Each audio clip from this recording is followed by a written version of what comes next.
এত রাত্রে আমরা এখানে আসার কারণ হলো আমাদের দলের একজন কর্মী, দলের কর্মী না, আমাদের টিসিএফের ব্লক সভাপতি অমরপুরের দেলোয়ার। আমরা রাত্র যখন 10টার সময়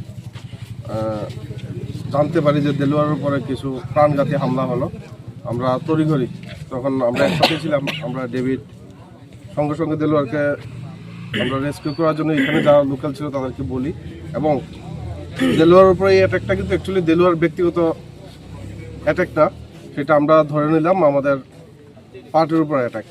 তো যারাই এসব ঘটনা করছেন, এসব দুষ্কৃতিকারী করছেন, আপনাদের একটা জিনিস বলতে চাই, আপনারা যদি ভাবেন যে বিজিবির নাম করে তীব্রামথার কোনো কর্মীকে আঘাত করে আপনারা বেঁচে যাবেন, সেটা আপনারা মূর্খের স্বর্গে বাস করছেন।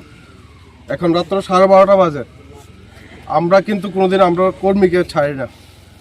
যাকে আপনারা অ্যাটাক করলেন সে কাছে আপনারা একজন হয়তো ভাবলেন যে নর্মাল একজন মানুষ, সে কিন্তু আমাদের দলের কর্মী একটা। আর তীব্রামথা দলের কর্মীর উপর আপনারা অ্যাটাক করে আপনারা শান্তিতে ঘুমাতে পারবেন, সেটা দিবা স্বপ্ন আপনাদের।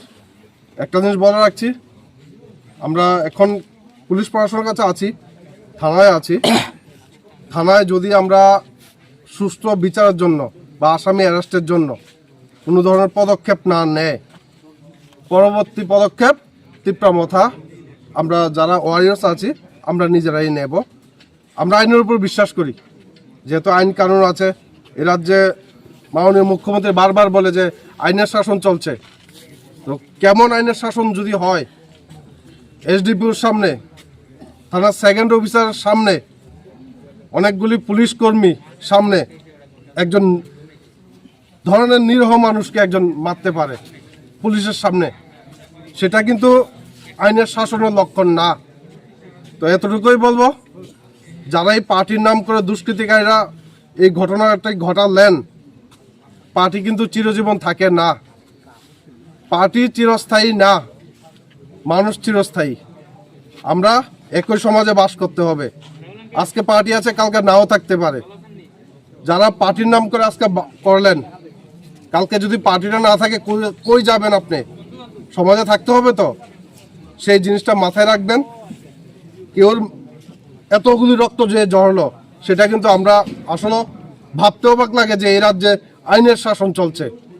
এখন আমরা থানায় আছি, ওপেনলি বাজারে এত সম্ভবত কীর্তন চলছিল বাজারে। ওরা কিন্তু কোনো এমন না যে ওরা নেশা করেছিল বা কারোর সাথে ঝগড়া করেছিল, ওরা জাস্ট এখানে 2-3 জন দাঁড়িয়েছিল, দাঁড়ানোর পর অতর্কিতভাবে ওদের হামলা করলো। কারণ উনি তীব্রামথার কর্মী, ইমিডিয়েট উনি একটা অ্যাপয়েন্টমেন্ট পেয়েছিল ব্লক প্রেসিডেন্ট, সেটা হয়তো ওদের সহ্য হয়নি। যাই হোক, পুলিশ প্রশাসন দেখি এখন নিরপেক্ষ তদন্ত করে কিনা। যদি নিরপেক্ষ তদন্ত না করে, অমরপুরে অশান্তির জন্য কিন্তু পুলিশ প্রশাসন দায়ী থাকবে, সেটার জন্য আমরা দায়ী না, সেটা আপনাদেরকে বলে রাখলাম। আর আমাদের কর্মীর উপর আঘাত করে কেউ বেঁচে যাবে, সেটা আপনারা ভুল ভাবছেন।